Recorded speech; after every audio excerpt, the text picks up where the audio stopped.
It's your brother from another motherland, Mr. McCall, the energy, the one and only. We out here in these spiritual streets, the home of the spirit, Netta Vital, 25 Brixton Station Road. And, you know, every time we do this podcast, I always have to get my guests on. They are made up of people, individuals who I really respect their liberty. You know, that's the guests I invite here. People who are living a particular lifestyle and have walked a particular path that I find inspirational. And today's guest is nothing short of inspirational, doing up the works all over the planet. You get what I'm saying? You know what I'm saying? Right here, we have my sister, Dylema. What? In the building. Thank you. Dylema, say what to the people. Let me give you a little cheers. Yes. I got my tea. We got the sorrel up in here. Yes. You know what I'm saying? Let's bring on the ancestors in this space. Is it? We're in the game. We're in the. No way. We're good. All the bells, yeah. We're in the game right now.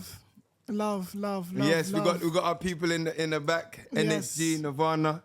Yes. Man like Mono in the building. Yes. You got to say it, family. And we're just here for a blessed conversation. We was already vibing offline to your upcoming EP. Is that out yet? Yes, EP. No, it's not out yet. It's not out yet? No, it's not out yet. So this is the exclusive interview.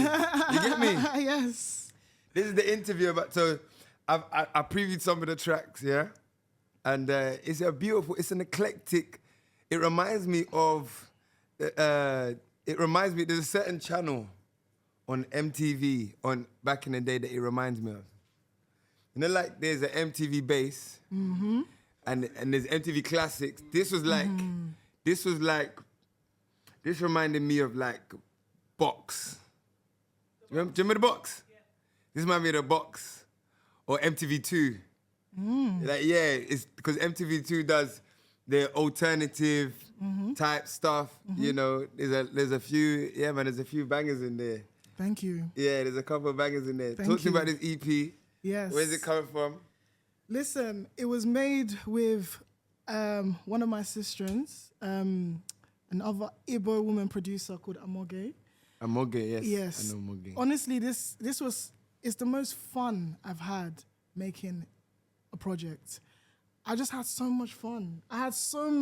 Like, it was like, literally, it was honest, it was true. It was just a combination of two Igbo women musicians came into the room and decided magic have to make. Magic. We just decided magic has to happen. And we just came together to do exactly that. And honestly, I just can't wait for people to hear it. It sounds banging, you know. Thank you. For the people that don't know you, who's Dylema? Who's Dylema? Before I give my little run, who is Dylema? Listen, honestly, it's better for other lips to praise you, you know? Huh? It's better for Not praise, like, who are you? I am a seeker. Uh-huh. I am a seeker. I am a artist. I'm many things. This is a very artistic response, you know that? I mean, it's the truth. I know. It's the truth. It's a very artistic response. Let me tell you, for me, the first time I met Dylema, I don't know, we was in our teens. Yes. It was a long time ago, you know? A very long time. I know we don't part like that, but we've been seeing each other for years. For time. Very long time. Most people probably wouldn't know that. No. Most people around us wouldn't know how long we've known each other. Yes. And I remember Dylema, she used to sport this huge afro. You remember? She had it was like blonde, orange afro. Yes. Big afro, you see it down the road. That was her trademark, you know? And she always had this it's like light but heavy energy. Does that make sense? Yes. Light as in like how incense moves. Very elegant, very like pure, but big. You get what I'm saying? Yes. Like wind. You get what I'm saying? And I always remember whenever she touches mic, people lean in. People lean in when she touches mic because she's like, you know when in the Little Mermaid. This is random. You know Little Mermaid when the witch stole Ariel's voice. Yes. So like. No. I don't know. It comes to me. You know when the witch stole Ariel's voice, and then she starts singing in Ariel's voice. Yeah. So the essence she has, and then the voice that comes out of her is like two different spirits. Do you get what I'm saying? Is that by the time she speaks, you're like, hi. Before you know it, you're in. It's like, you get what I'm saying? You're in her vortex. You didn't come for it. She's in. But back then, the afro was like an allure as well. Because people back then weren't wearing it like that. People try to chat now, you know. Yeah, no, they wasn't on it. There wasn't. They wasn't on it back then. So it was actually radical. Today you done a whole different look. Mm-hmm. You get what I'm saying? It's a different one. And you see this look here? Yeah. This look says, I've traveled. This look tells me I've seen life. Yes. No, because me, I've seen life. I'm just coming back to earth myself. Do you get what I'm saying? And so, yeah, the transition is mega. And listening to your EP, the essence, the spirit, the same spirit is still speaking through you. Always. Same spirit, exactly. But now there's new expressions that you're coming through. And that's for me, that's one of the reasons why I invited you on, and the people like yourself, is because the life you and people like yourself have been living for the past 20 years is what people are going to just start walking into now. You get what I'm saying? Yeah. And so one of this platform is really dedicated to exposing the people that I feel that people out there are really going to want to connect with in various ways at some point in time, because of the stories, because of the path walked. Not because of rhetoric or some agenda you're pushing, but because of a path you've walked and the resilience you have to this day to remain authentic to, you know, what it is you're on. Yeah. I want to ask you a question. Yes. This one's deep. Yeah, go on. What if a black girl knew? I'm screaming. What if she knew? What if a black girl knew? What if she knew? She knows. Does she know now? She knows now. Wow. She knows. That's been one of your... When did you write that? That was in 2015. That was the 10 first. years ago. Yeah, that was the first poem that I released after after burying my father in Nigeria. I remember literally coming back to the UK and being like, "This gonna get me out of my mama's house." And it did. It did. And it did. Signal! Signal! And it did.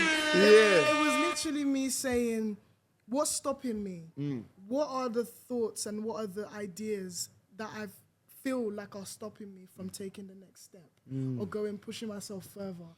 And I wrote down all of the things that I felt were hindering me. And I just said, what if a black girl knew? In order to counteract the things that were hindering me. It was a prayer. And it worked. But it resonated with so much people. It did. That's become and a big... That's what I'm saying. It's become... Even me, like, that's a standout poem. Yeah. It continues. I've seen you perform it in so many different spaces and different ways and interpolations you've done with your collective and a cappellas and stuff like that. But it's just a statement, the way it goes. Say it how you say it. Say it how you say it. So they know what I'm talking about. What if a black girl knew? You might have to drop it. Go on, give us a little sample. Give us a little sample. Go on, give a little sample. What if a black girl knew that she would be desired by others only if she desired herself? That beauty is not a shade but a mindset, and the best indicator of it is self-confidence. As I talk some sense, insert here, confidence. Yes. Hey, it's... All right, cool. Challenge. What if a black man knew? What if a black man knew? Men are supposed to die for women. Ooh. And women are supposed to sacrifice for men. He better give the signal. What if a black man knew? What if a black man knew that once you master emotions, you master life? I say. Signal! Hey, the brother, don't be shouting that button there now. What if a black man knew? What if a black man knew? What if a black man knew kindness and compassion is not a weakness? What if a black man knew that it used to be an honor for women to take your surname? What if a black man knew? What if a black man knew that all we need is your protection?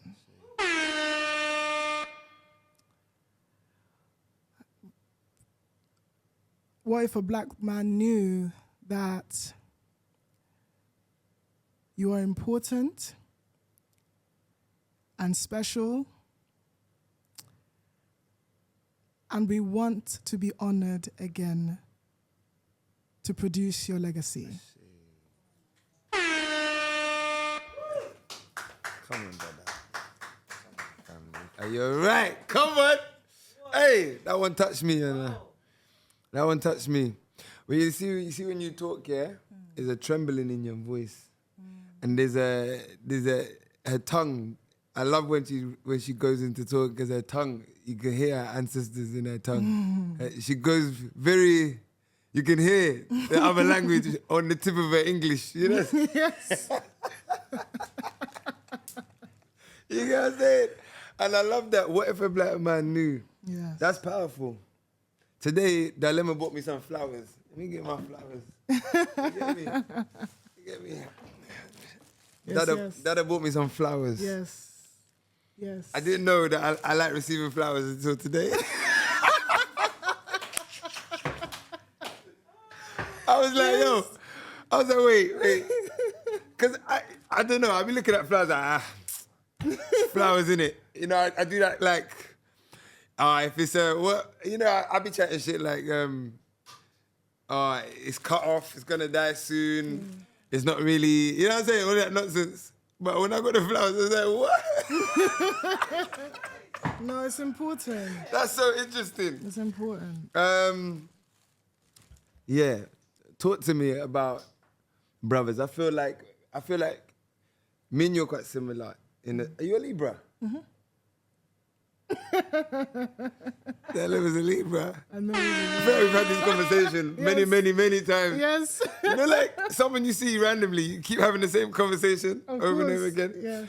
But I think I find you similar to me is that you're like a bridge between the sexes. The energies. Yeah, the energies. Yeah. You know? And you communicate well with men. Thank you. You know what I'm saying? Because I think you can see them in a particular way. What would you like to communicate to the brothers them that you feel like we could, that would help us connect better to our sisters? You know, you said some powerful things. What if a black man knew? You know, about our kindness and compassion.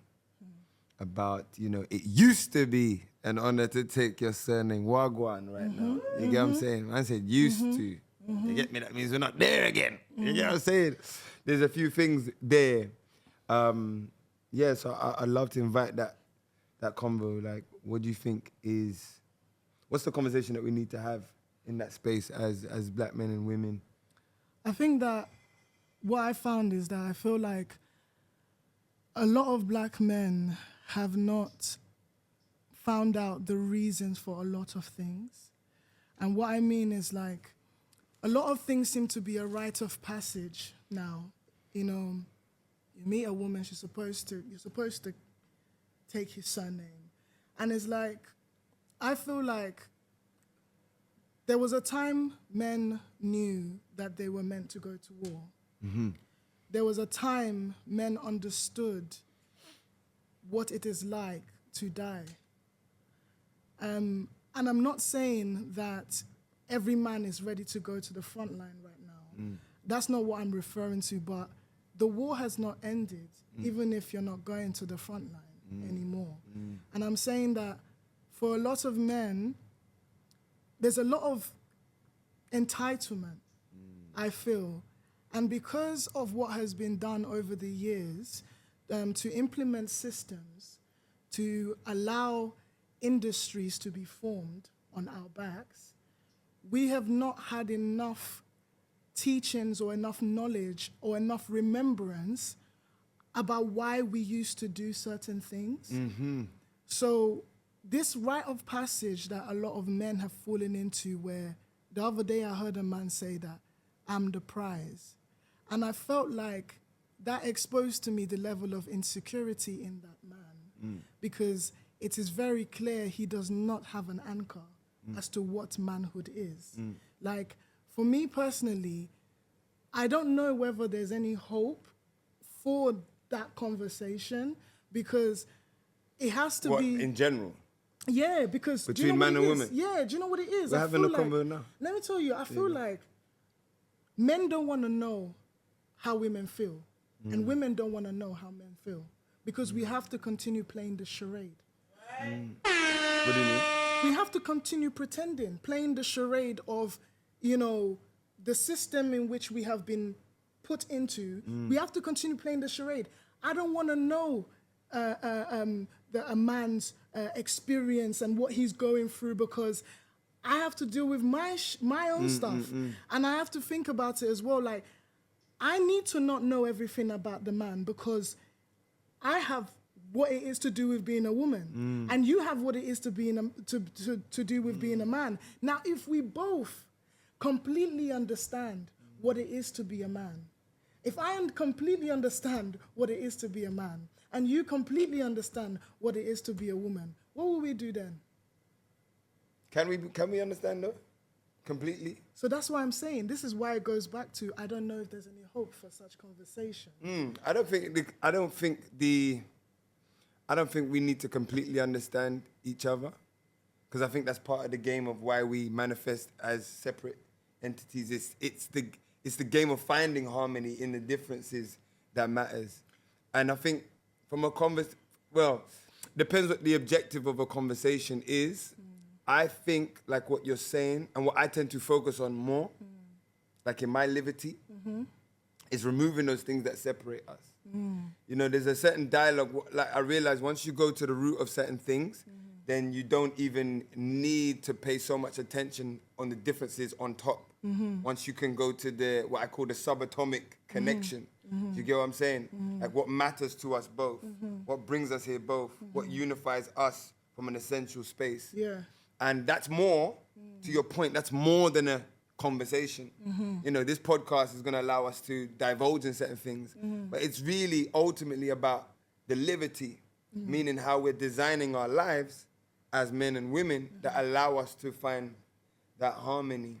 Okay, then in that case, what I would like to bring to this space is the topic of compassion. That's what I would like to bring. And I'm not just talking about compassion from women to men, because that's what seems to be the trope, the continuous stereotype.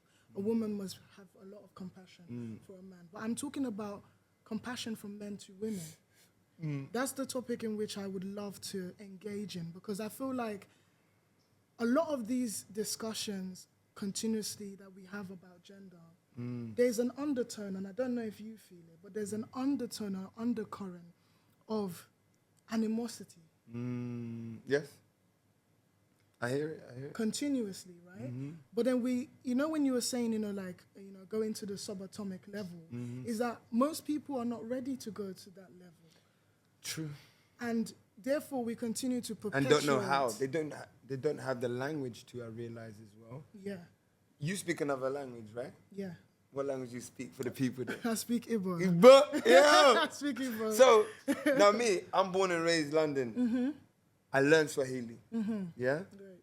So, but in learning Swahili, I realized, and living in the motherland, I realized, oh shoot, a lot of the problems we have between us are in English. A lot of the issues we have are in English. Like in terms of the discord, like it literally only exists in the English language. Yes. And that revelation only happened from me learning mother tongue, and living in Africa, where even what I understood as blackness got stripped away. And so that allowed me to the need to form new thought forms around life, identity, connection, who I am in general. Do you get what I'm saying? Yeah. A lot of the arguments we have from whether it's a gender point of view, well, mainly that, it doesn't exist, and also self-definitions. You know what I'm saying? It doesn't exist the more layers you go back. Like, I remember watching this woman, you might know who she is, but I can't remember, but she's like a very prominent Nigerian woman. I remember she was telling this group of women, she's talking on a podcast and saying that she said in her language there's no word for abortion. Abortion, okay. Abortion. Okay. She was saying there was no language for it. So in order to get women in the village to even take part in it, they had to teach them English first, because to say it in the language just sounds crazy. The idea of just like killing something that's growing inside of you didn't make sense. They had to learn English first, and then the idea could be put into their consciousness. And that made me, again, that was something that I heard. I was like, rah. Wow. There's so much things like that now. I'm talking as English is my first language and my first design. There's so many things I didn't know just merely because of the language I spoke. There was nothing in my language that helped me understand my nature. Yes. You get it? Yes. Just from an English paradigm point of view, I'm already against myself just via how I speak and how I define the things that I do as a man. Yes. For example, another thing, like I remember taking these lot to Kenya, and we pulled up in a Maasai village. And there's these two men, they're watching football on their phone, but they're like, my man's got his leg over his friend's leg, and they're just like this watching football. And like, they look so comfortable with each other, right? But like, those men probably have 2 wives each. Do you get what I'm saying? And it was just the idea of like, where you're all, or you go in Nigeria, and seeing 2 big men in there. Holding hands. Holding hands, but love. Yeah. You know what I'm saying? Yeah. Now, imagine growing up in a space where those might be your inclinations naturally to connect with your brother, to want it, but the only definition you have is homosexuality. Do you get it? So, going back to what I was saying is like, there's a lot of our differences exist primarily in the English language. Do you find that? Yeah. And yeah, how do you feel like that applies to the conversation that we're having now in terms of us understanding each other? I feel like, if we're going to go deep, then we'll understand that language itself is low vibrational. What, the tongue? The concepts and the system and the ideology, because you have to understand, as somebody who plays with language a lot, right, as a poet, there is something that comes before speaking. And what is that thing? Now, that is an intelligence that we can't quantify with words, right?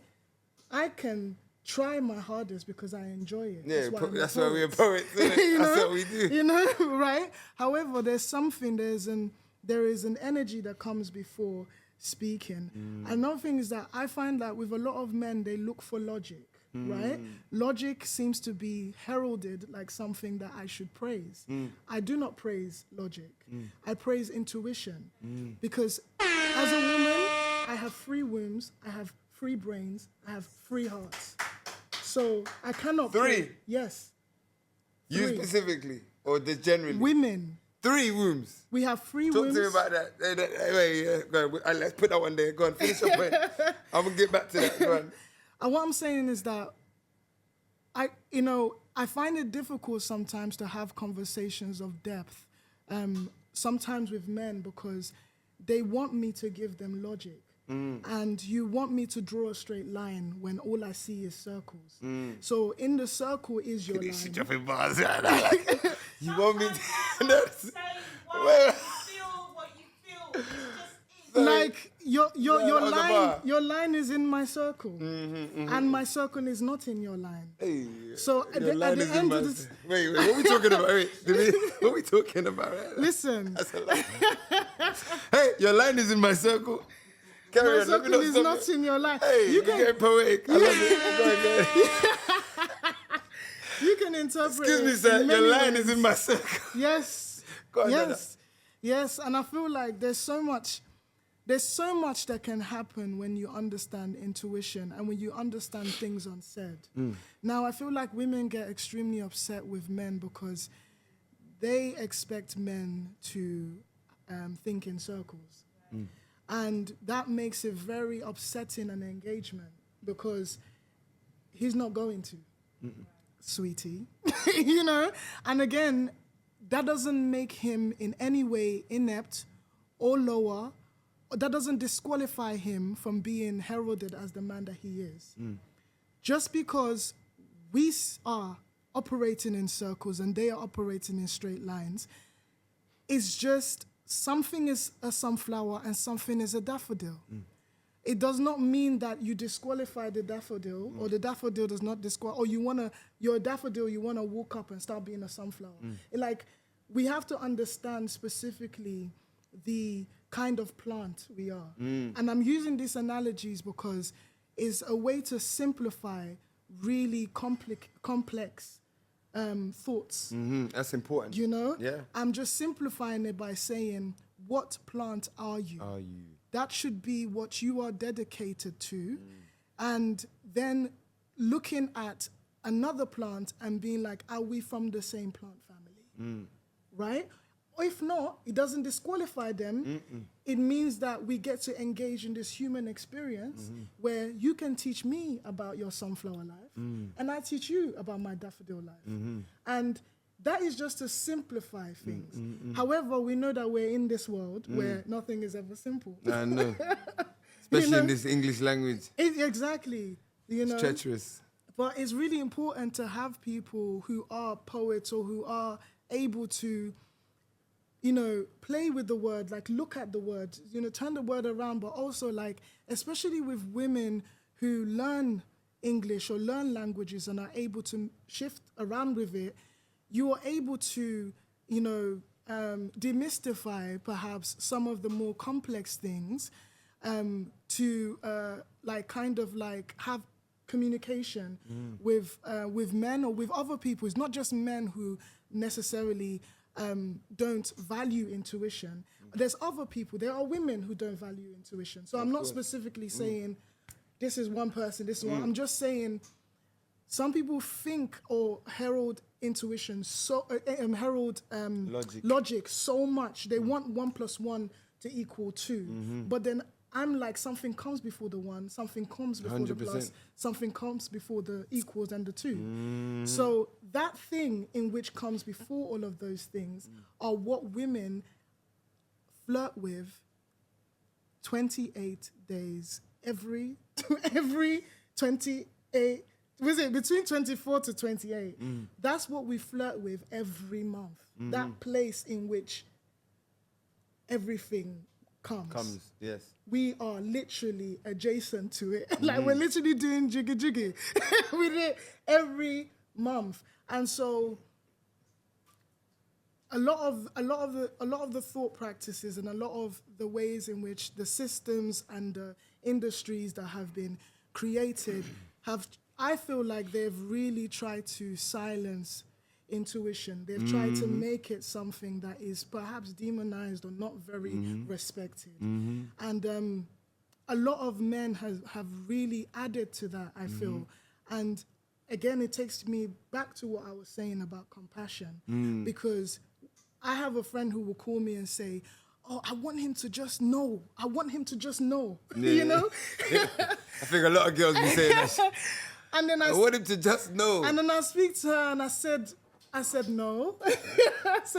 I said no. You who knows must learn to communicate that which he does not. But I'm gonna be honest. It's not that hard to understand. Yes. It's not that hard to understand men's logic. It's really not that hard. It's not. It's not. And that's not a bad thing. You know, it's not that hard to understand their logic. Men work in triangles. Women work in circles. It has to go from the top down. We don't go from the top down. We go in circles. And again, a woman who is intuitive and is okay with herself. Again, I want you to understand that there is no judgment for women who are not okay with themselves, because we are continuously conditioned to not be okay. So this is not a judgment to anybody who is navigating the world the way they try. Everyone's trying. But it's like we have the way in which a woman who is intuitive, a woman who is sure of herself, is able to move in circles. We move in circles. And no person is above, no person is under. It's literally, that is how we imitate nature and imitate life as women, because we have the internal intelligence for that kind of movement. Now, when you look at the way the world is and the way the world has been built on patriarchy, I make a joke and I said, men are more insecure than women. Look at what they've built to hide it. And literally, it's that. It's like the self-esteem of men, especially like, you know, from young, they have no footing and they must be taught the footing. What do you mean? As in like, it's like a lot of men,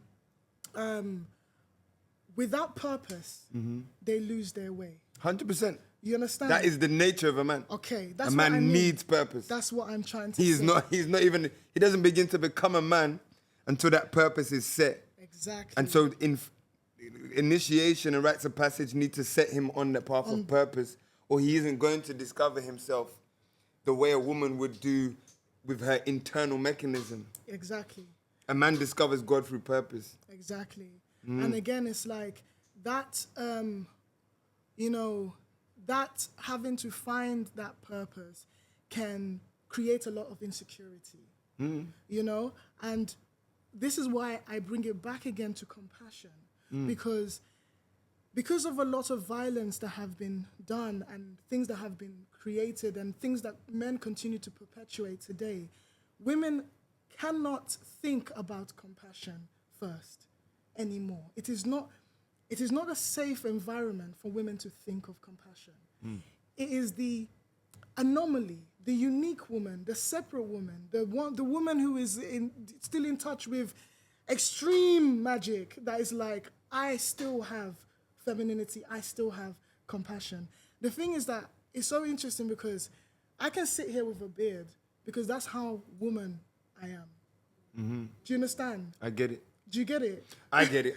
I don't know if anyone else will get it, but I do get what you're saying. That's the levels. That's the way. That's what I'm trying to say. It's like femininity and womanhood is beyond appearance and lipstick. Okay?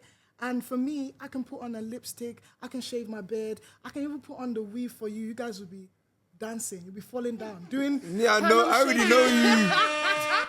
You'll be Harlem shaking. I know where you go with your things, man. People forget that I didn't always have this, but I love the journey that I've experienced. Has the beard helped you understand men's experience differently? Yes, it actually has. Have people ever mistaken you for a dude? They do it every day. They do it every day. Do you get people really confused about how to approach you? Yes. Or as in men. No, well, we're gonna get to men, but just people, probably even more so men, because of the whole gender placement. Yeah, no, people misgender me all the time, like, and I don't care. Honestly, I know that, you know, there are people who really care, but I'm not one of those people. Yeah. People misgender me all the time, and I've also had an insight into some male experience because of the way I'm presenting, right? And what I can say is, like, for example, I will tell you a situation. What I've come to understand is, I realize that when people think you're a man, you get no help. Yeah. No one cares. Help. No help. Sort it out, mate. Anything that's happening, no help. No help. Like, you could just nah. You're not getting help. And I'll give you an example. Like, I had a woman let my flight leave without me because she thought she was talking to a man because she wouldn't listen to me. Oh, she was ready to beef you because you was a dude. Yeah. Yeah, she literally, I came to take my flight and she was like, your e-visa is wrong, even though they changed the law that day, and I was correct to have an e-visa. I was going to India. And she literally looked at my e-visa and said, it's completely wrong. And I was like, no, you need to. She was like, excuse me, sir, security, sir. Get this nigga out of my face. Security, sir, can you please step back, sir? And I was like, he was like, I'm a man. I didn't just yet. She's like, I'll be right back. I didn't just yet. I just couldn't even believe what was happening. Okay. So it wasn't even like that was the movie version. Literally, they end up walking me out of the airport. What? Yeah, like I was some terrorist. It's treacherous for They these ended men. up walking me out the What? airport. But the guys who were walking me out were like, you're right, because they were Indian. And so they were like, no, you're right. Like, they changed the laws today for the visa. Oh, the men was compassionate. The men were compassionate. And they were telling me, They was like, bro, right. I hear you. And so eventually they were like, don't leave, call your embassy, blah, blah. So I went downstairs, called the embassy and stuff, and I went back to the front. And then the same woman who was upstairs had now come down to the front. You know what they do? Oh, like, yeah. So, again, that must have been hilarious. So I come up to her again, and she was like, "Sir, are you still here? Sir, where are they?" Like I was like, "Excuse me." She was like, "Sir, I've already told you that's not real." Da, da, da, da. And I was like, "Firstly, I'm a woman," and I opened my passport and I showed her F, and then she was like, I said, "Yeah, I just have a beard. It just grew out of beard." And she was just like, oh, I'm sorry. I said, okay, I just need to tell you that if you look on the site, the e-visa is valid because they've changed the laws today. And she was like, okay, just give me 1 second. Just give me 1 second. She went to go and check. And she came back. She was like, I'm just checking my supervisor. Do you want some tea? Oh my gosh. Do you want some tea, darling? Babes, are you okay? She wants some tea. So on that side, but then here on the flip side, because of my beard, I've been able to travel more and further and alone without worrying. Because no one's checking for me. No one's coming for me like that. Unless they sit down to talk to me, then they know. Then they know, because I'm not out here trying to... You can see me, I barely...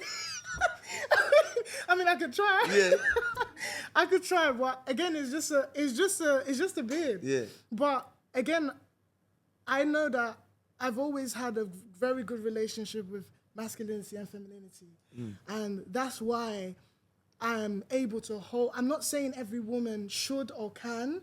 I'm just saying that I've gone through a certain path that allows me to keep my beard, allows me to navigate the world as I am, right?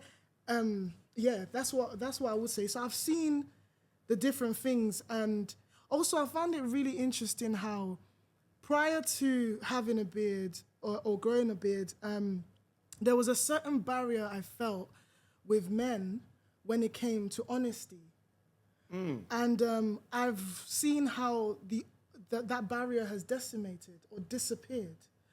Men seem more quick to tell me the truth now on this side of things than they were before, which is so interesting. What kind of men? I mean... Is it a certain kind of man in your life? I would say no, not a certain type of man. I would say for example, I went to a studio recording, and there was 2 guys in there, and there was, other women in there. They initially thought I was a guy. When I first walked in, they were like, "Yo, cool, bro." And I don't stop nobody. You just spotted this, yeah, man. I don't stop nobody from saying. I just spot them, and if they want to know more, we can enjoy. You can have that conversation, because I feel no way. So literally, they were like, "Cool, bro." I was like, kind of thing, and they were enjoying. They were having. She's like, "I'm here for your beat." I am, right? No, listen. There's so many things, and then so now I've sat down next to them, yeah, and after a while they're like, yeah, and they're passing the drink. They were like, "Yo, Henny, do you want some? Henny?" I'm like, "No." I'm like, cool. By the way, before this, yeah, I've learned about the black man nod. And can I just say to the world, yeah? Can I just say to the world, yeah, that there's something deeply ancestral and deeply is a deep recognition It is, between you guys that I'm so jealous that women don't have this particular nod. That nod is a serious thing. It is. There's so much Only we have it. communication that happens in that split second trust me. that I'm like, this camaraderie. Damn, you're like- this is how you guys go and plan wickedness, because it's just that nod. That nod this is- is that nod that that you nod guys. is serious, but you no, know. honestly, like I felt like there was a deep understanding between that communication. And I respect it, right? And again, obviously, I'm not thinking that me growing a beard automatically means man, right? No. Exactly. So the world keeps, showing me that that's what they think manhood is. Yeah. You know? A beard. A beard. And I find that so interesting, because you guys should be able to show that, well, there's more than that, you know? And it's not my job to show that there's more than that. So I don't interrupt them and I don't stop them when they say, bro, I'm not stopping you. That's your business, you know? For me, it's like, once you get to speak to me, once you get to know me, you will understand femininity. And I feel like I'm not doing this for the world. I'm doing this for myself, right? And I have understood femininity in a way that I never could understand before. You know, I couldn't understand the difference between femininity and playing femininity. Yeah, because even women who are women still play. They play femininity. Like how men play the beard Yes, the men play masculinity through the beard. Yes, and women play femininity, but there is a clear difference between playing it and being And beingness. And there's only certain men, and again, my beard weeds out the fools, and I love it for me because I don't have to have stupid conversations anymore. I don't have silly conversations anymore. The men who speak to me, they're a certain type of man. And when they come to speak to me, I listen. Because for you to go past what your bros and your, the status quo, to have a conversation, this says a lot to me about your masculinity. It says a lot to me about your manhood. But again, it's not a lot of men that move like that. A lot of men are like, what like, I remember walking through a festival, I went with my beard, whole was bigger, shebang. innit? Yeah, it was literally out You had there. a big beard. She was- I cut it off and it's growing back. Really in but- disguise, like, I remember walking through the festival, and a lot of guys were like, they were looking at me doing a double take, and then some guys were like screwing. And I just thought to myself, how powerful am I that I make your penis just disappear like that? you forget your manhood so quickly. it's gonna do one or the other. I was like, and then there's literally men who are men, who a beard does not make a man, who knows a beard does not make a man. So that has been an interesting experience, because people are so afraid of nature now that I'm just like, what's going on? Like, it's working. You know that thing that we were fighting for many years? It's working. Like, it's winning. Like that thing that we're fighting to hold on to, like ourselves, our spirit. When I tell you, it's working. The way in which we are forgetting ourselves is at a very rapid rate. And I really wish that there was more ways in which we had reverence, respect, communication, honesty between us, so that we can have real conversations, so that we can be like, okay, listen, sis, or listen, bro, like, okay, let's talk. Let's level with me. Not, let me show you what I know, and you show me what you know. And then battle the differences. What's the culture? Because you see me, one thing I'm about, me, I'll talk, yeah? Yes. But if I'm talking about something, try to know I'm living it 10 times more than I'm chatting about it. So when you say things like compassion, more than a word, I immediately go to what's the culture of compassion that we need to adopt? Because when things become culture, when it becomes an unconscious competence, you do it though you don't even know you're doing it. You're not thinking about it. And where I really learned that is in the motherland. Okay. See that cycle, the cyclical aspect of life that you're talking about? I learned that in the motherland. Just the way people do things, the femininity, like Africans as a body of people are feminine. Do you get what I'm trying to say? Like we're feminine people. And it's that dark energy. And so I got to understand how culture allows you to connect with people. It's not logical.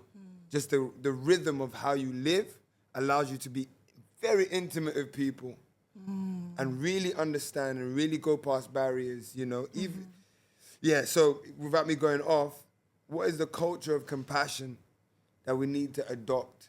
You said I'm gonna talk first from men to women.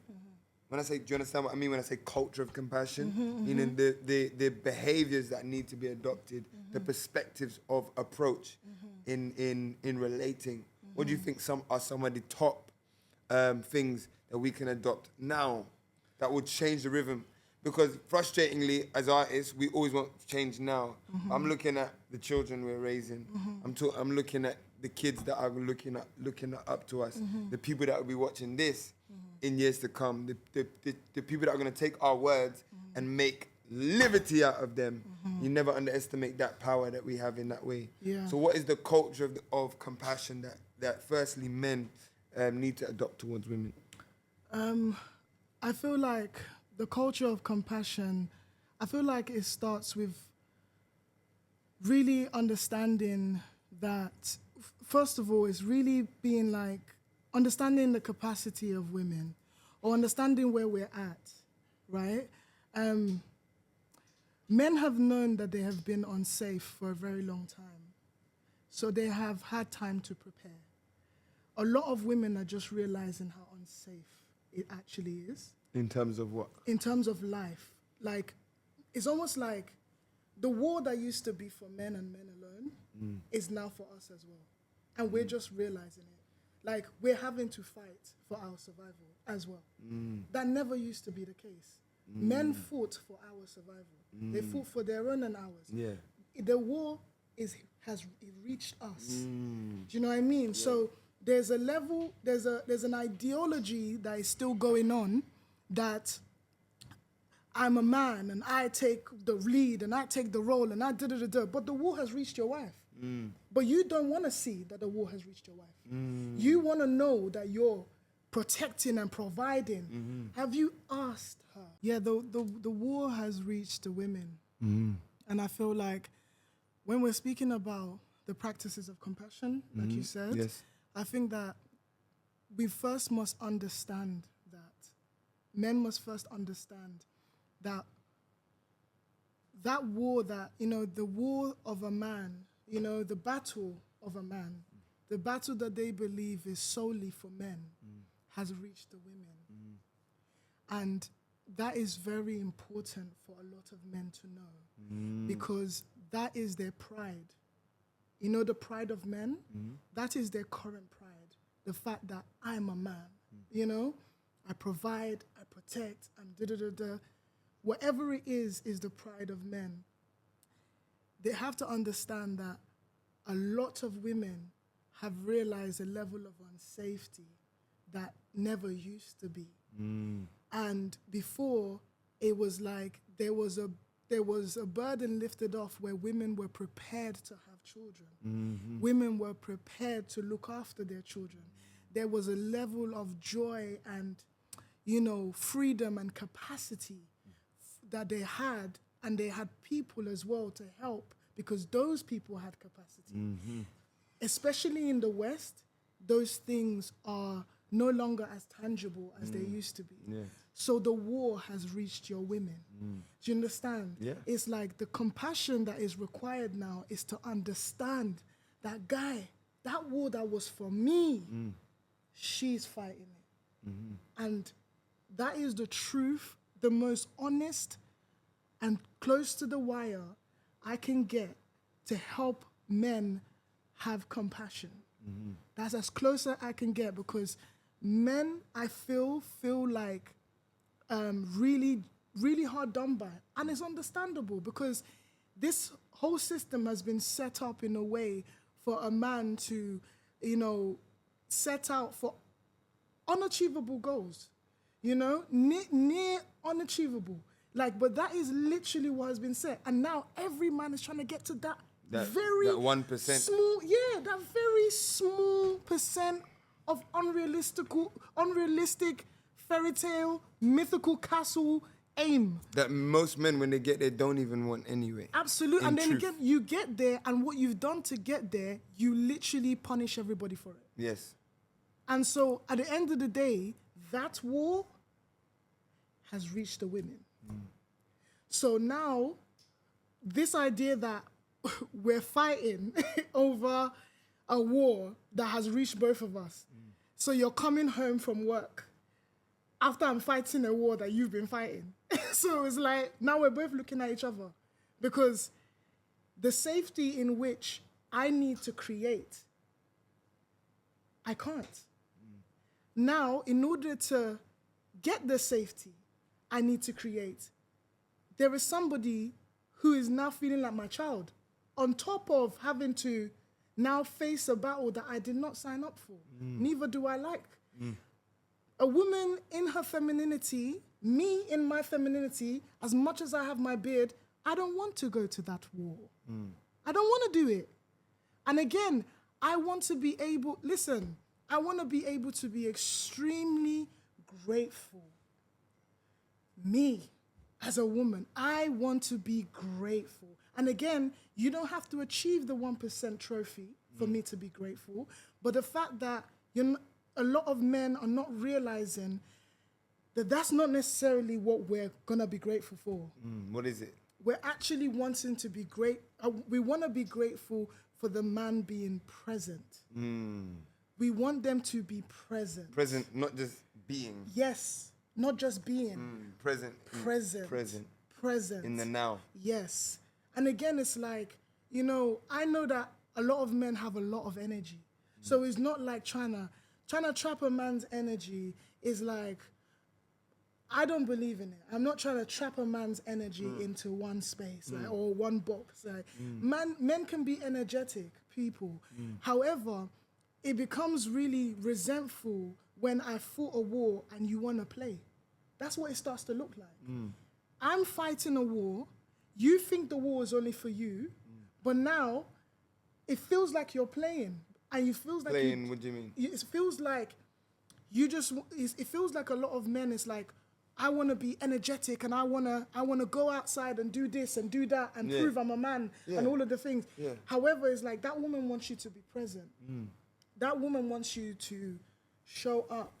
That woman is experiencing war that you do not know of. Whereas she knows your war because she's had to learn about it from when she was young. That war has been taught to her since she was a child.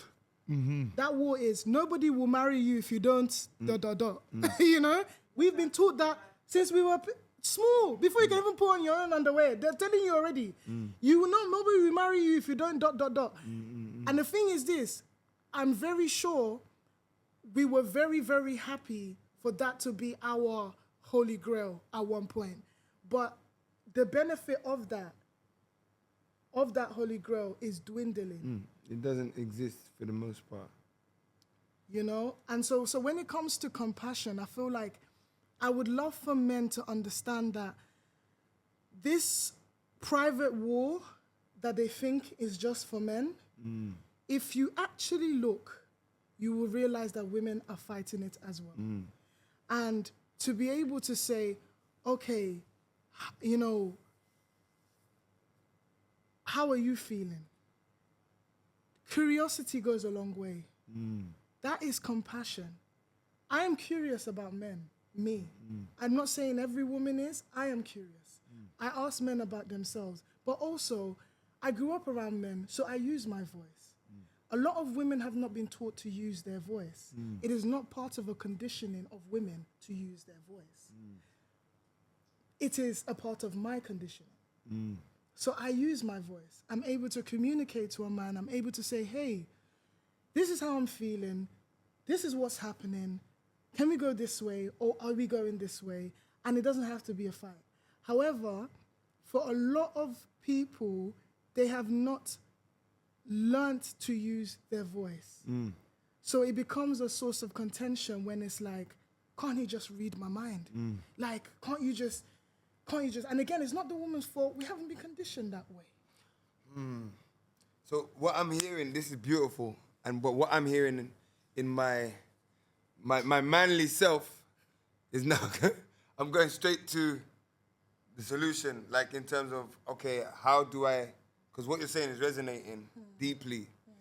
And the first thing I think about is the dismantling of culture that has allowed for the woman to be ushered right to the front line. So the man's been here the whole time. Yeah.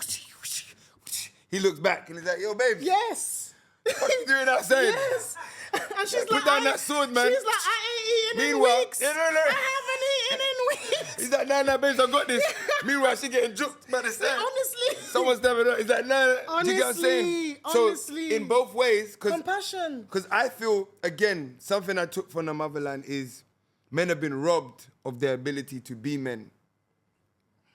That whole rites of passage of building your life, your environment, and things like that, and taking responsibility for the posterity of those around you. Like in this country, it's like the government is the man. Like, you know when they say the man? Yeah, he's actually the man. That's the big boss. You know that end of... But it's the man. The big And boss. so the man is actually, two things have happened. The man has been brought here in terms of his fight. He's not fighting. He's getting by. He's getting by. And the metrics has him ahead of the woman, but he's not even ahead of himself. Does that make sense? Yes. From a metrics point of view. And even nowadays, that's changing. When it comes to the system, women have gone to the front now. are in higher positions. And men are more moving. When a man's in a higher position, it's more something he's built on his own. Does that make sense? Like the creators or the entrepreneurs and people like that. But the women, in terms of the institutions and moving up the ladder, they're moving fast and stuff. So there is that interesting disparity.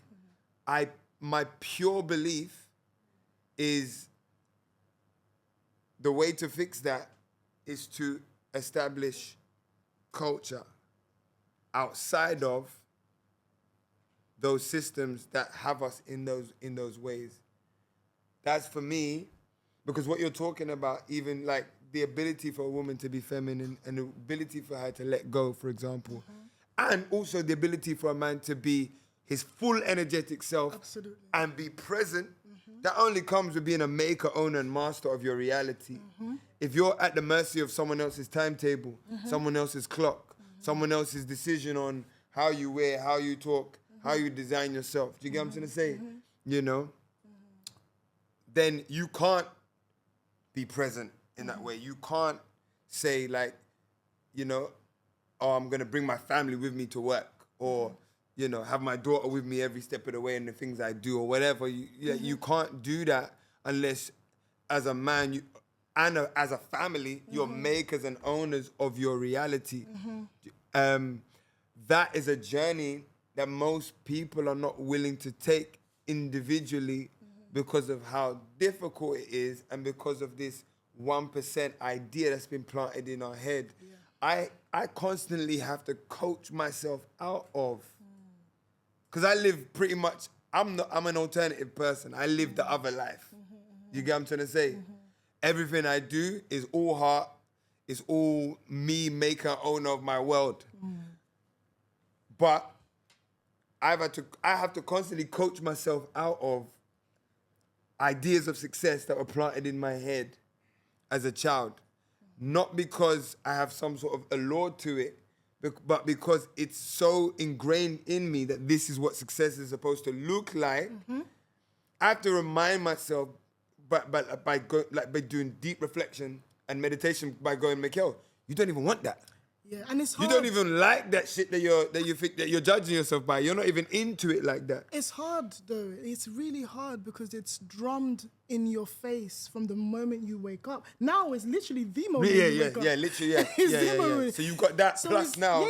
It's the moment So you wake it's- up. It's really hard. And again, like, you know, to quote the Bible where it says the battle is that of a spiritual one. Yes, it is. And again, it's like This is definitely there now. it's in real effect because, you know, it's a spiritual battle, you know, because that thing you're speaking about the 1%, the 1% are not necessarily even happy with their position. 100 mil. Do you know what I mean? But again, it's like, how do you convince somebody of what is true, what is honest, and what is nature is good? You know, like, how do you, you know, when we're talking about, again, this is a really deep conversation in the sense of like, we're going past like years and years and years of ancestral knowledge that has been passed to us continuously. We're going into the realm of like, this whole journey that we set off on as Africans, as people, this journey for something that is promised, right? That we have all set off on. It's like none of us, we've been running. It's like we've been running, yeah? And nobody has stopped to say, yo, why are you running? Yeah. Like, it's just like literally, it's just been like, boom, let's go. Yeah, everyone's yeah, just been, yeah. and it's like, no one's been like, yo, stop, Breaking stop, that yo, cycle chill, of- hold on. Why are you Why are running? we running though? Yo, why are you running? I said to somebody the other day when they were like, yeah, the race. And I said, can I just understand something? Which race? What What race? race are we in? Because I said, I swear to you, black people don't know. Because we like, don't. we don't know. We're just like, yo, the black race, the white race. We're just saying shit. We're like, I said to them one day, but like, what race is it? Are we in? And who's the sponsor? Are we in a race from dead sponsors? Yeah. Like, By the way, you know, this is a real question, you know. like, is it a race with dead sponsors? Like, what is this race? And also, you know, this imaginary economical mecca that we've all decided to run towards, yeah? Which is what? Go on. Which is like, there's names for it. It's an ideology. It's not just a person. You know, Yes. the white supremacy, Yes, the industry, yeah. all of this mecca that we've decided to run towards, like, and we've left our homes and we've left our cultures and left our way of doing things, right? I'm not saying that, you know, oh, now we must stop. I'm just saying that curiosity is a good thing. Curiosity opens ways for compassion. Like I said, I want to know about men. I speak to them, I want to know about them. Do you know what I mean? And I love when men want to know about me, but I enforce a conversation because men are surprised to hear me speak because most women have not been taught to speak. You know, so when I speak, it's like, men are like, raw, like, why am I actually feeling something? Why am I actually listening? It's because this is a practice. You know, this has been my ritual for over 15 years. So look at the 15 years of learning to speak versus somebody who's not been taught to speak for a long time. So they're just being spoken at for years. So that level of curiosity that you're bringing into this interview is a level of curiosity that a lot of women would love to engage in. But again, I don't need you to make me feel safe, right? But those women may need that. Do you understand? So in order for them to speak their truth and their honesty, there needs to be an environment of safety created because women are inherently, currently unsafe. That's full stop. Yeah. Women are unsafe. Not safe. So if you're speaking to a woman, you must understand that this is the plight, this is the state in which womanhood is at. And we are doing what we can in our women communities to actually embolden ourselves, to actually create senses of safety. A lot of women are creating safe spaces. And you have to understand that if somebody is doing something, like, and calling it safe space, what does that tell you? They are unsafe. Unsafe, yeah. But then before you now get to the place of relating to a woman and speaking to a woman, you first have to understand the level and depth of unsafety that women are living in. And then broaching a conversation and broaching curiosity. You know, when I was younger, I used to think that mystery was the epitome of sexy. I used to think that that was sexy, mystery. Like a mysterious kind of person. Yeah, mysterious kind of person. The more mysterious you are, the more attractive you are. I've come to mature and understand that, in fact, the more depthful you are, the more actually sexually inviting you are, the more attractive you are, because there is depth there, you know? Whereas it's like that mystery of like, oh no, let me not show, you know, let me not show too much. Most of those things is because there's really not much depth there. Yeah. You know, but when there is depth there, that is actually extremely seductive. There is like wells and wells of us. A lot of wells that a lot of women haven't tapped into for simplification of femininity for the consumption of men.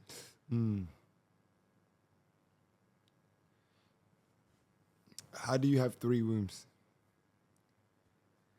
Explain that. That one dropped back into my head again, man.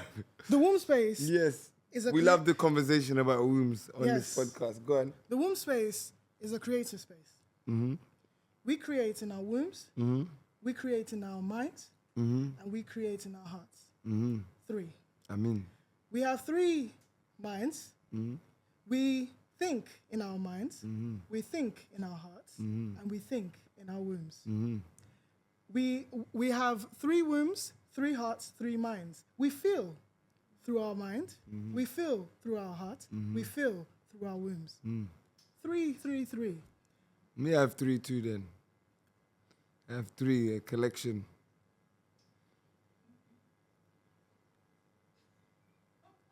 I'm relating, I feel what you're saying.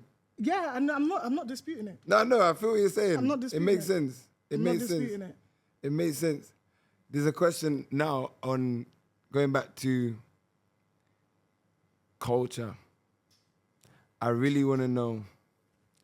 This is now like, I'm calling out the poet in you now. Like, let's say we've been, work with me, yeah? We've been given an assignment by the ancestors. Okay, yeah? okay. Ancestors say, Dylema, MECCA, yes? Feminine, masculine, yeah? Libras. Yes. I need you to work out the balance. We need to find my act in this current disorder between the beautiful family of men and women that are out there. They are dying to be together and be with each other. You know, I have the privilege of speaking very deeply with women and men. And if they could only hear the conversations they have with me, they would know how much they are dying to be closer. However, as you rightly put, there is this weird barrier that we just can't seem to figure out. And it's like we're focusing on 2 things. It's being a part of this world and trying to maintain some sort of homeostasis between us. So our assignment is, what do we do about this? Like, do you know what it is? I'm asking you, like, for real. Like, not even on a podcast thing, like, because I'm the kind of guy who hears shit. If it resonates, it's about to get actioned on in life. You get what I'm saying? You get what I'm saying? That's how I am. And so I'm always looking for that. So I'm like, okay, cool. Someone's aroused a problem. And it's a problem in my head. If it's not, I'll let it go past. I'm like, hey, that's your problem over there. But no, there's something here that I'm like, me, yeah, I know exactly what you're saying. I see what you're saying. This is my experience as well. So now I'm like, all right, cool. This is our assignment. Let's get ideological for a second. Whimsical, if you will. Yeah? What is the best case scenario of how we fix this discord and build the families, right? And environment, culture, and community. I hate that word, it's used too much. But culture that's going to allow us to thrive. What do we need to get rid of? What do we need to add from a practical point of view? I think that men must remind themselves that their job is to die for a woman. Amen. They must remind, every man must be reminded of that truth. And again, You can't talk that into a man's head. I want to bring another thing into it. I want to bring the topic of reincarnation into it. Come on. Because I feel like this is conversation that we have eradicated from our culture conversation. And it was so deeply rooted into Igbo culture, for example. We speak of reincarnation a lot, right? Reincarnation needs to be brought back into the chat. Yes. Because fear is ruling us as a community, as a culture. And our lack of discord around reincarnation is allowing that fear to rule us. Men must understand that their job is to die for a woman because the war has not finished. It has not finished. So I get it. We want to go to Westfield, okay? We want to go to malls and we want to go shopping spree. But we need to be reminded there is a deeper spiritual, collective, cultural war that continues to happen. They need to be reminded that is your job. Women, we need to be reminded that our job is to sacrifice. Because the moment a man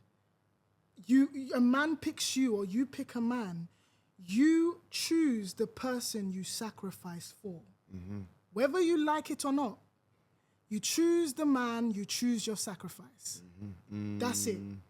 Because a lot of women have forgotten through conditioning, through romantic movies, through all of the things, we have forgotten that when you pick a man, you pick to whom you sacrifice for. And if a woman picks you, you should feel like, what? You're going to sacrifice for me? I'm ready to die for you. But that discord, that conversation has lost its way somewhere. It's not a convo though, sis. That's why. You can't talk that into people. That's that's culture. As an Igbo, there's things like if you, I'm not saying you don't do this, but for the purpose of, if you dig into your culture from how you're taken out of the womb and what is prepared for you, you will see the knowledge of those things come from the very beginning of your life and how you're reared, so that by the time you get into adulthood and you have to step into sacrifice and death as a man and woman, by the time you step into those roles, you're already primed and ready to engage without requite. You get what I'm saying? I get what you're saying, but I want to interject. Come right? on. And my interjection is because my culture today and what I'm seeing reflected back to me of my culture is not a clear representation or a good representation of the way I'm speaking. I just want you to know that as well. Yeah, that's this good. is why I bring in the conversation about reincarnation, because it is an intuitive and spiritual connection that I have. Do you understand? That I have, which we all can tap into, you know? But if I look at the culture, or my culture, reflected back to me today, what I'm saying to you is not easily seen. Not apparent. No. Even in my age, this wisdom goes past my age. Okay? So I cannot say to you, oh, this is because of my, the cultural messages that I've received or seen. I'm saying that it goes past that. Yes. It goes deeper. It's an intuitive and it's a memory that's deeply rooted, right? It's archaic. Right. And again, I will keep on saying this to our communities. The ones who came before us, they left us breadcrumbs. They left us blueprints. Now, how many of us actually sit down and ask, why did they do that? Why are they leaving blueprints? Why are they leaving breadcrumbs? We're not even thinking about why these. We keep on saying ancestors. Guys. It's dashing it out there like their sponsors. honestly, like, they left you breadcrumbs. Why did they leave you breadcrumbs? Ask. Like, why did they? And again, people have made the concept of ancestors so separate, so foreign, so mystical. Your ancestors are in your DNA, bro. They're in my DNA. They're moving. They literally, there's a reason why literally some people touch cotton and they're like, they don't know why. Yes. You know, you see pickle and you're like, do you know what I mean? Like, Yes. there is a genetic, in your DNA, your Disposition. ancestors are continuously, communicating to you. But again, the curiosity that is required from our community is a deep one, and is one that they must come to with love, kindness, compassion, egoless, removing of that ego, because the ego, again, I'm not saying there's no use for the ego because we are at war, of course. However, I'm saying that when you come into community, when you can let your face down, we can put your mask down, right? You can be able to say, see me, brothers and sisters, you see me, I see you. Let's reflect to each other our present time. Let's reflect to each other the roadmap of our present time. That's why we are supposed to commune.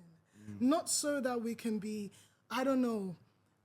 not so that we can just be giving each other unnecessarily madness. Like, I'm trying to show you this way, you're trying to show me this. No, like, I want to know what, where you've walked so that we can reflect and see exactly where we are at, so that we can be like, okay, our ancestors, the people that came before us, left us breadcrumbs so that we would remember. Right now, and I feel like a new wave of like brainwashing or like removing is happening, because if I just gave you an example, if today the internet was to be not a thing, they was to just stop it, gone. Do you know how much information we would have lost? Do you know how much? A lot. Then question, sorry. Yes. Question. If we now wiped away everything that the internet has had over, 12, 15 years, how would you tell your children about what was? Oral. Memory. And guess what? Do you not see how intelligent we were and we continue to be? Do you not see what the breadcrumbs were for? Do you not see? So yes, oration, yes, drums, yes, music, yes, Dance. messages, but and why? Because it's not enough. It's not enough. I'm not gonna lie to you, like, it's not enough for me to hear about MAAT and hear about the Egyptians and hear about Ra. It's not enough for me. Of course not. It's not, because again, we are just picking up books when really and truly intuition is the hardest journey to take. And a lot of people don't want to take it because it's so clear, not so easy. It's not something that you can Instagram about. It's not something that you can take selfies over. You literally have to do internal work. And again, I'm doing the work. I know other people are doing the work. I know, for example, communities have met together. They don't have the answers. But we are seeking, we are reflecting, we are creating that roadmap. Oh, this is, okay, we're clocking. This is the language. Okay, we're realizing this is where you've been. Oh, I haven't been there, but now I feel like I have because you've told me, and you've been honest. So I don't need to go there again because you just told me, But again, that level of openness, that level of compassion, that level of being able to say, I don't know. I can never know the life you've lived in its entirety. So even if we stay here for another 50 years, there will still be more stories for you to tell me. Deep that. So that is how I would hold up another one of my brothers or my sisters. Because it's like, okay, I want to hear, are you courageous enough to show up in honesty so that we can actually know what's happening here? Which is very rare. It's very rare for people to show up in honesty. And again, for me, I'm walking around with a beard. It's like a big beacon. That's like, yo, can I talk deep with you? That's what I'm saying. That the guys, they're going past, they're throwing away the barrier. They're literally, yo, I wanna chat. Can we talk? Let's be deep. Like, it's like they're just looking for a way to be deep. Like they're looking. But you know why that is as well? Like humans, we operate so much on programs, and because what you do for a lot of men is because you've added a beard to the chat. Yes. So now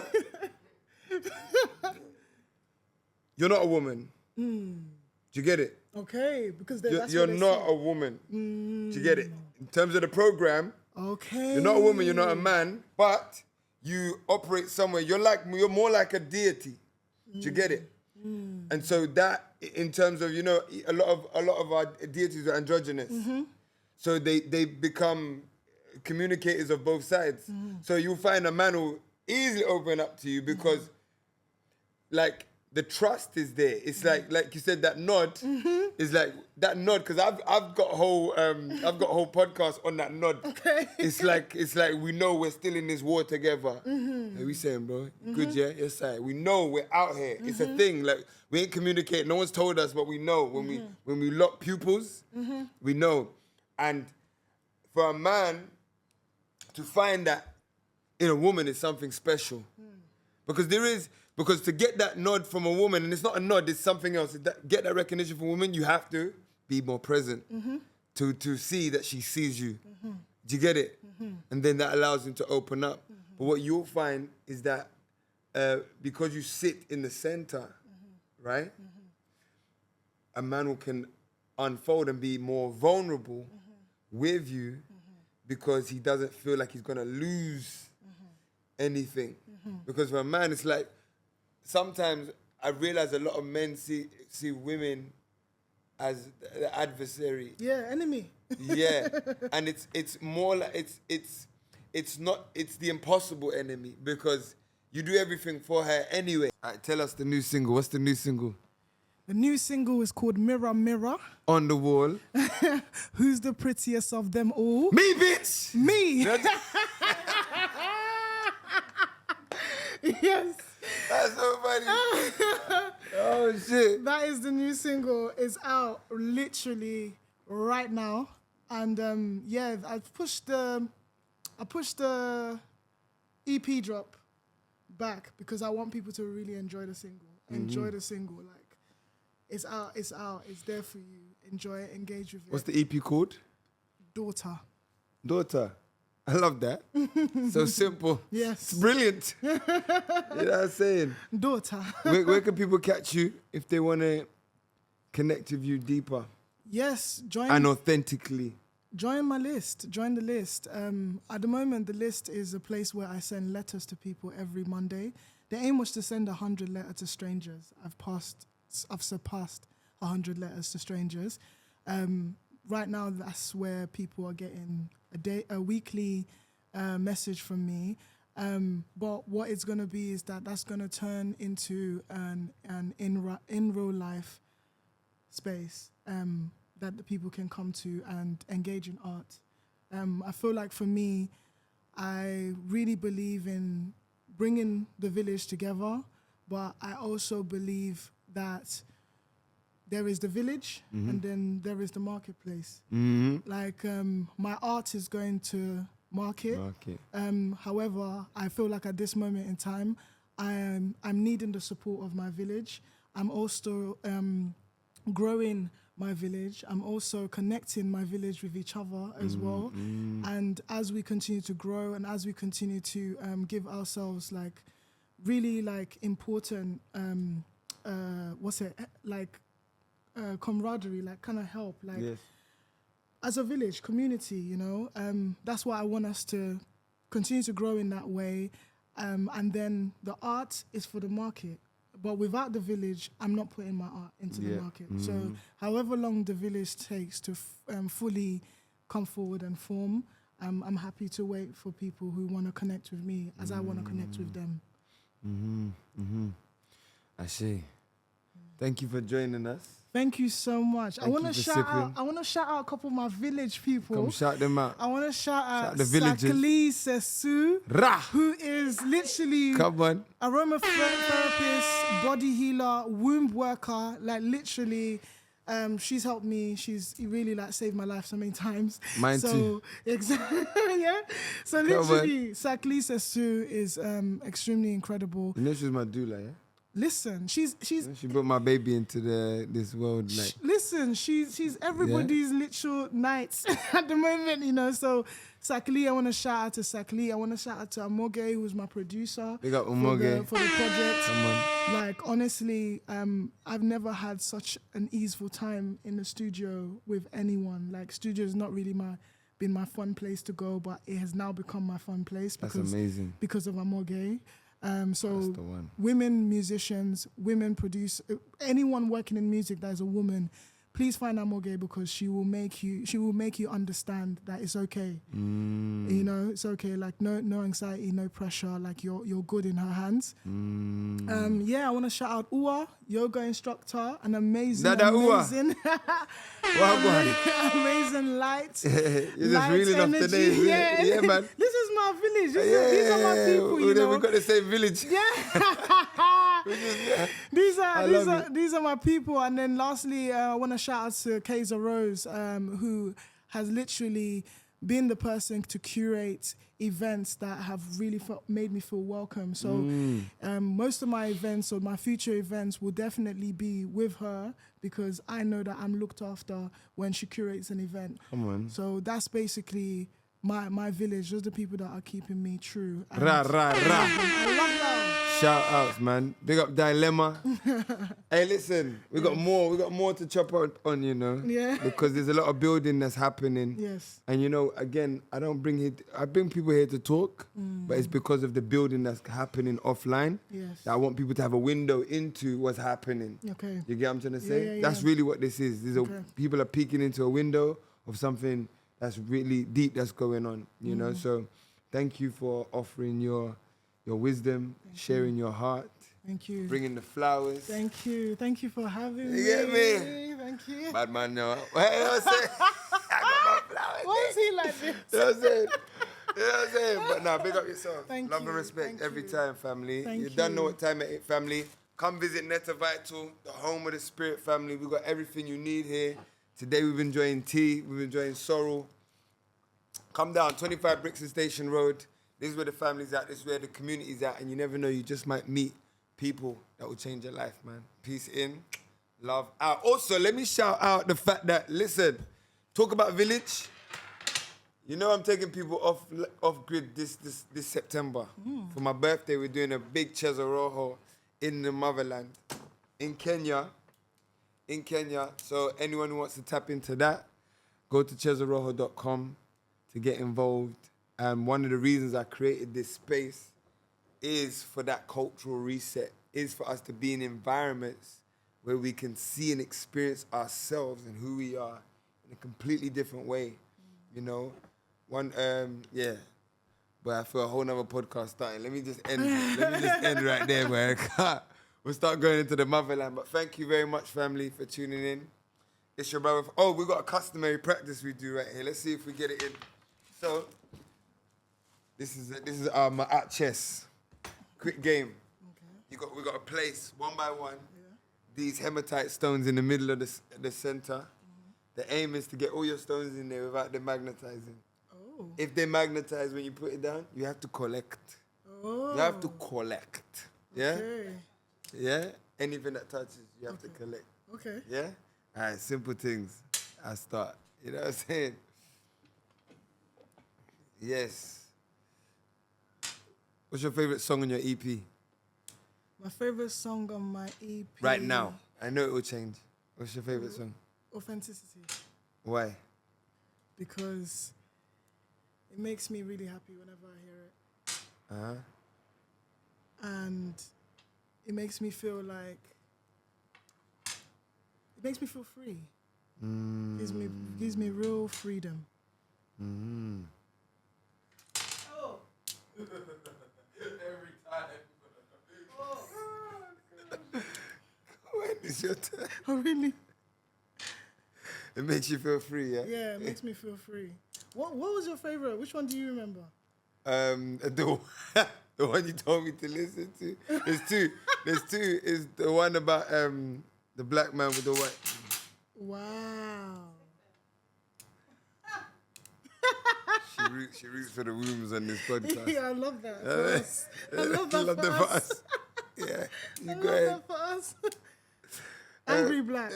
Yeah, angry. Was it Angry Black? Angry Black. Angry Black. Ooh. Backside. Pick up your something. Angry Black. Yeah. That's about how much you dislike the black man with a white woman. Yeah, not how much I dislike the non-conversation about it. Oh, like he's avoiding the fact that Yeah. The avoidance that he's having. The avoidance to talk about what's going on. Like what? What do you mean? As in, like, you can love who you love, but are we allowed to talk about it or not? Let's talk about it now. Oh, like why do you love that chick? No, like, That what? kind of Let's vibe. discuss it. Let's discuss let's break it down. Like what's going on? Yeah, let's break it down. What if there's nothing to break down? Or is there always something to break down? How do you know there's nothing to break down?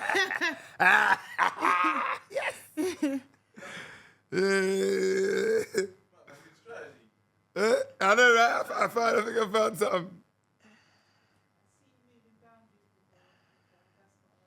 How do you got to move a boundary? Pick it up. Hey. How does this happen? Yeah, so what's the Could discussion all of them then, is that really?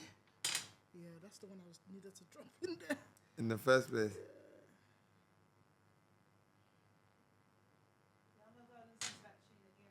Which one?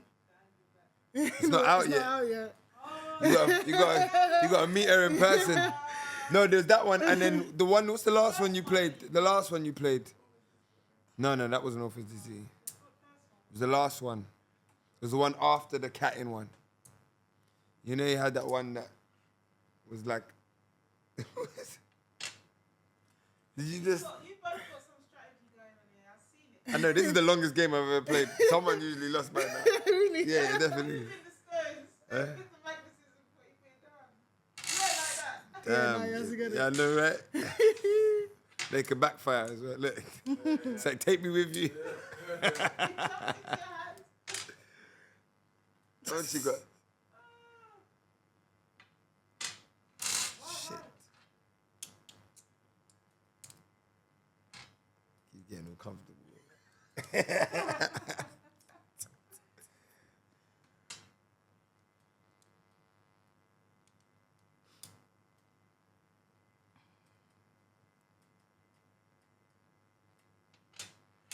Oh. Why'd you pick up that other one? Did they both They magnetize? yeah. Oh, They both so honest. This is mad. What does this mean? I think it's a Libra thing. We keep neutralizing the game. Honestly.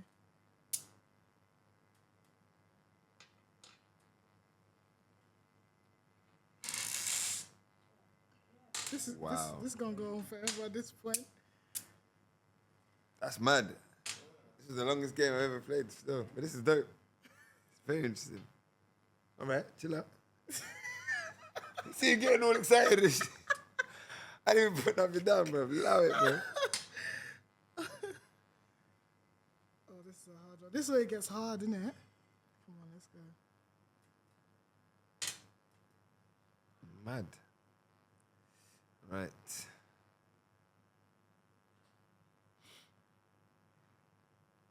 that strategy? That strategy right there.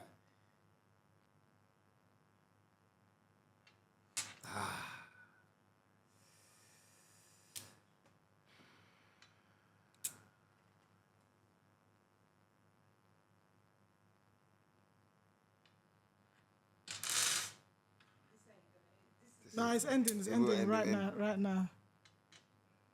You got last card? Yes. Look at her. And she like, yeah. So happy about that. Innit? Listen, I've seen things change.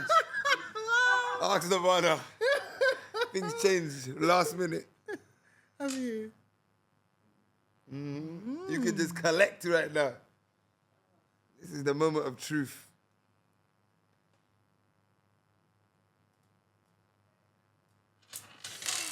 Whoa!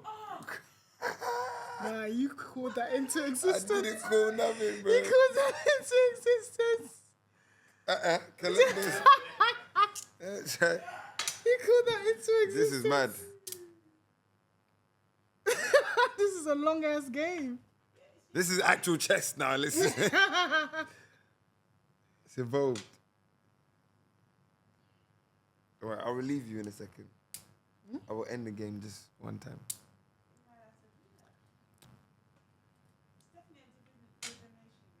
Mm-hmm.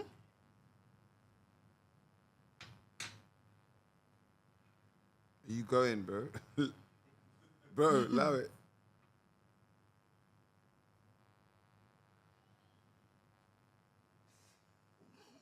The claw. It moves.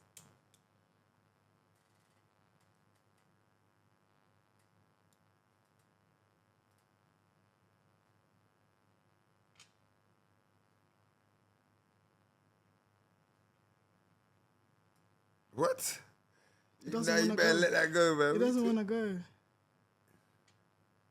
It doesn't want to go. What do you mean it doesn't want to go? It doesn't wanna- Your hands won't leave it.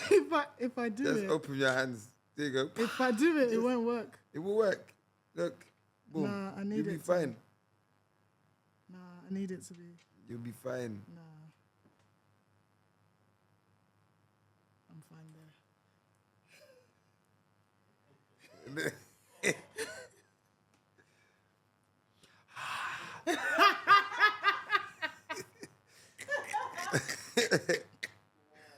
No, I had one left, you know. I had Don't one dwell left. on the past. Yeah. Careers change all the time. What?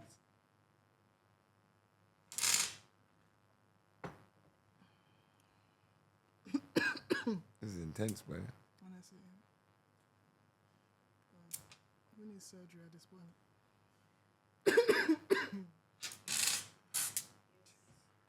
I said, yes. Nirvana, why are you so mean? Supposed to be rooting for the home team. She is. Huh? No. Me, I'm the home team. We're the home team.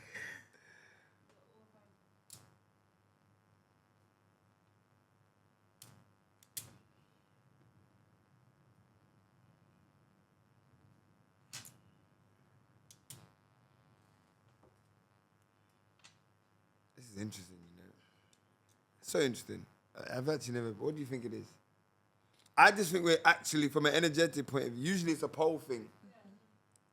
Like, I'm totally making this up, but just from my experiences, when I'm playing against it's usually like a pole thing. I feel like we're in such a neutral place. Yes, it's so balanced. This game is not ending. It's so balanced. It's too balanced. This game would end time ago.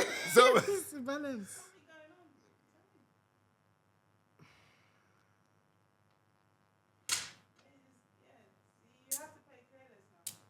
who? No one gonna win.